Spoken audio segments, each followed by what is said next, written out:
Upravo sam odgledao najpopularniju ikada Netflixovu dokumentarnu seriju. Možda je to jedna od najpopularnijih dokumentarnih serija ili dokumentaraca ikada. U pitanju je Tiger King ili Kralj tigrova. U suštini u tom dokumentarcu se prati život tog kralja tigrova, takozvani Joe. To je jedan lik iz Oklahome koji ima svoj veliki zoološki vrt u kojem drži uglavnom tigrove i njihovu mladučad i ljudi dolaze da vide i da se igraju sa tim tigrovima.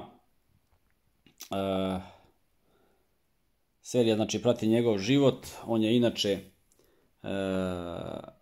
gej, kandidovao je se također za guvernera Oklahome, čak i za predsjednika Amerike, i prosto je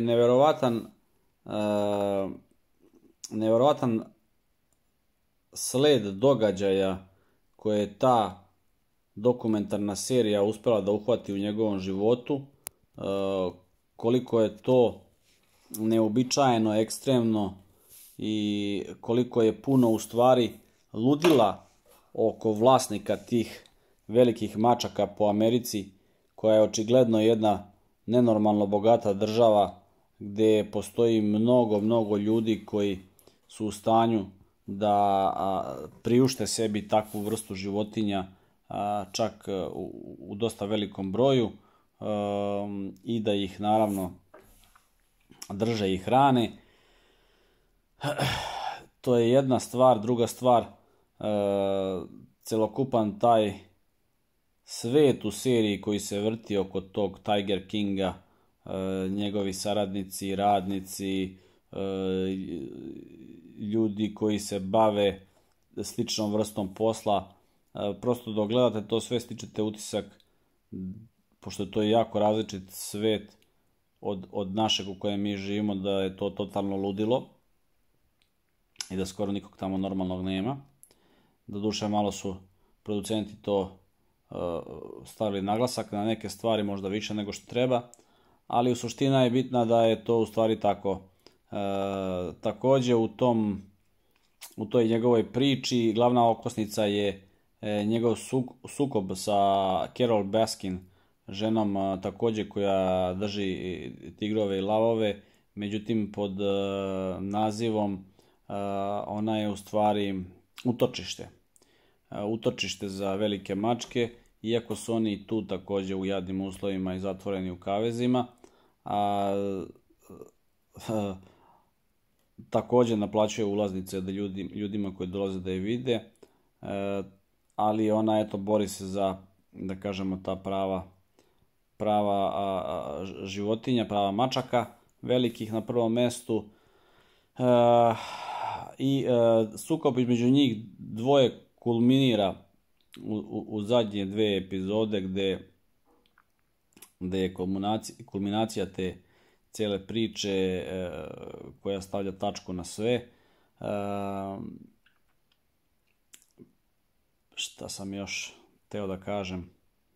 Da, također zanimljiva stvar, što su još životi nekih ljudi zakačeni, ne samo glavnog tog Tiger Kinga, već recimo ta Carole Baskin također ima svoju neku možda mračnu stranu ili ne, to je na svakom gledalcu da proceni, da zaključi sam, pošto je ona bila jedna vrlo siromašna osoba koja se udala za milionera, koji je na kraju nestao bez traga i onda ljudi mnogi sumnjaju da ga je ona ubila, da ga je nahranila, da li je nahranila sa njim tigrove i tako dalje.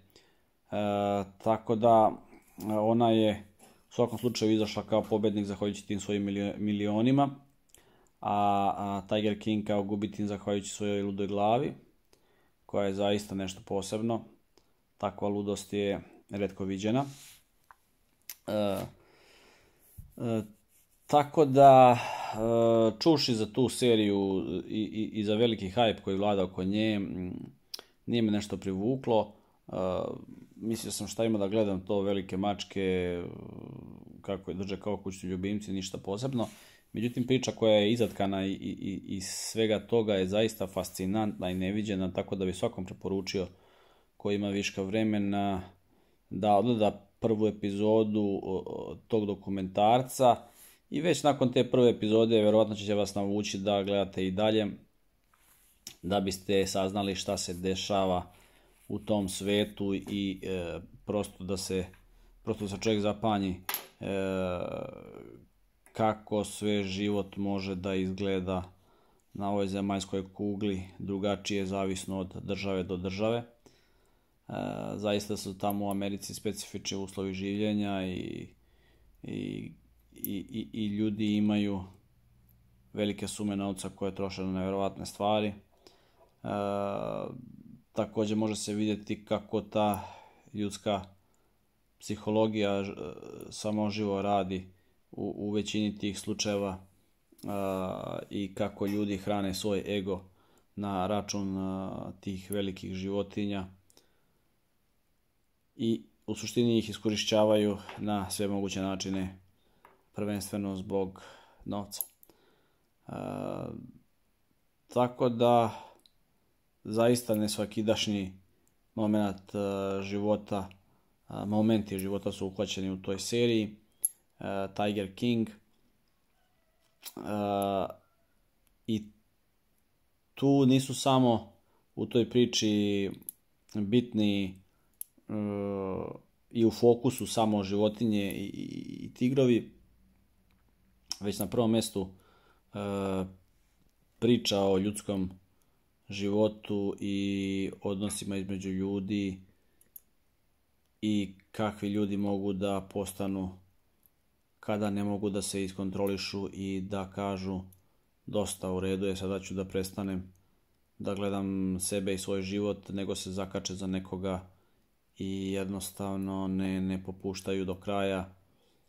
Tako da tu se može primijeniti ona čuvena izreka pametniji popušta. Baš ovdje se vidi koliko to vredi, jer i isti taj Tiger King da je bio pametniji, da je bio bar malo pametniji, da je se pokazao da je popustio, da je gledao svoj život, ne bi upao u mnoge velike probleme u koje je upao, a verovatno bi i drugim ljudima oko njega bilo bolje, ali onda to ne bi bio on. Tako da serija dokumentarna Tiger King sa Netflixa, jedna velika preporuka da se pogleda. Što se mene tiče, zaista remek delo.